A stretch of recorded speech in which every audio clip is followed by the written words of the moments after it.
Hi, today we're going to talk about the implementation failure of IEPs and how it can lead to a denial of FAPE. So, what law says that we need to provide a free, appropriate public education to our students? In 1975, Congress enacted a law called the Education of Handicapped Children Act, and it was the first time there was a special education law for students that really gave them the ability to gain rights and access to meet their needs in an educational setting. And in 1990, EHA involved into the Individuals with Disabilities Act, and that's known as IDEA. And that's the law that we follow today. And so, what does FAPE require schools to do? Schools should do the following. They should provide education, special education, to meet the needs of students.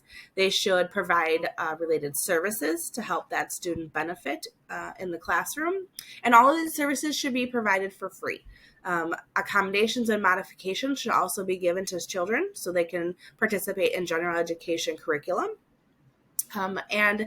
FAPE also requires that an individualized education program, an IEP, is developed to include those services, provide information on present levels, progress monitoring on the student, and also talk about the annual goals that a student will be trying to achieve. And so we also need to teach kids in the least restrictive environment, which is typically going to be the general education setting.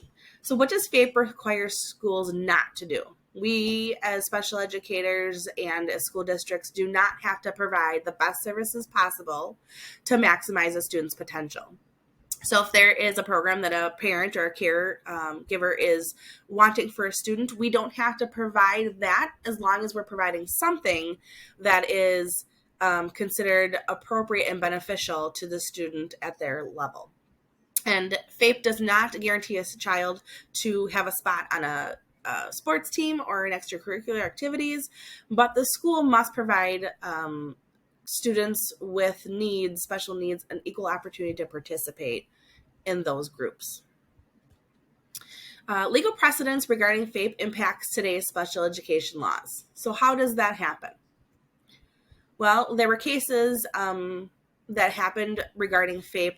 For instance, the Hudson School District versus Raleigh case of 1982 was significant because it was the first time that ACH, or what is now IDEA, was really being interpreted.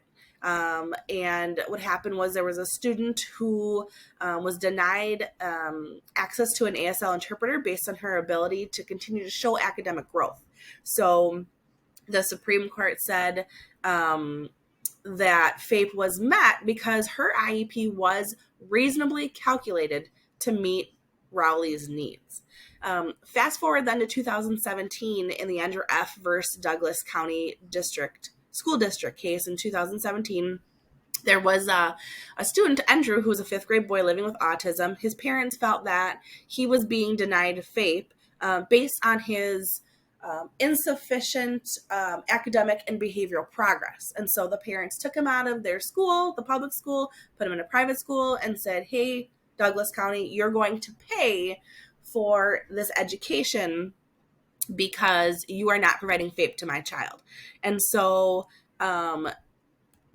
this court case was significant because it reinforced our efforts to improve the academic outcomes of students with special needs. And in terms of FAPE in Wisconsin, how does that connect here in our own state? In 2020, there was a case with the Grafton School District versus JL, and it was a student who met eligibility criteria for OHI in the area of ADHD and anxiety.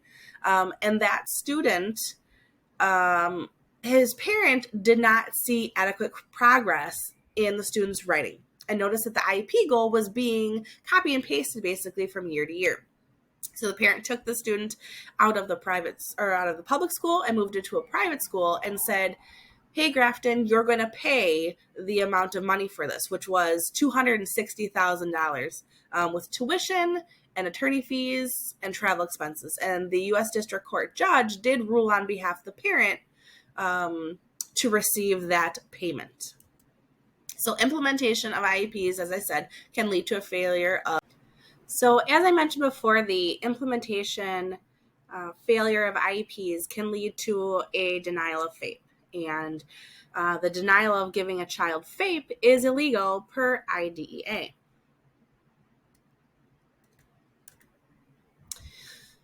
How does the current Germantown FAPE case affect our district here in St. Francis? And so during my research, I found some very interesting information from Matthew Bell, and he is a school law practice attorney at Boardman Clark in Madison, Wisconsin. So he says a recent ruling from a Wisconsin federal court should place all districts on notice of the dangers of failing to implement IEPs with fidelity and fully addressing a student's lack of progress. The decision should also be a reminder of a district's obligation to hold IEP team meetings and develop an appropriate IEP even if the parent refuses to participate in the process. So another part that I just wanted to bring up during this whole discussion about FAPE is that a finalized IEP is a legal binding document, right? And it provides parents and guardians with that notice of commitment and what we're going to do to help their child with the special education services, with specially designed instruction, and all of the other things that are in an IEP. It is important to note that if the IEP is lacking any of those services, if those words are not directly written into the IEP, then schools are not allowed to argue that those services were provided. So if you're saying that you're giving this child X amount of minutes per week for speech, but that's not written in the IEP, the administrative law judge will look at that and say, sorry, you don't have it written in there. It is not part of this child's IEP. Therefore, you are not providing that portion of services to the child. So that can definitely be something that will fall back on you as a school district. And so FAPE, in terms of being in our district, Bell, the attorney, had mentioned there are a few things that we can do and serve as a reminder of guidelines to legally providing FAPE for our students. One thing is the proof is in the process.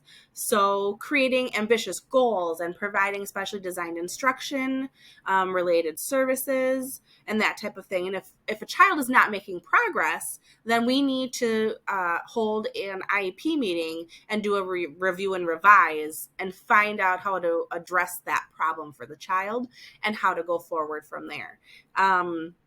Another thing with the Germantown case that came up, like I had mentioned before, the parent noticed that an IEP goal was copy and pasted from year to year.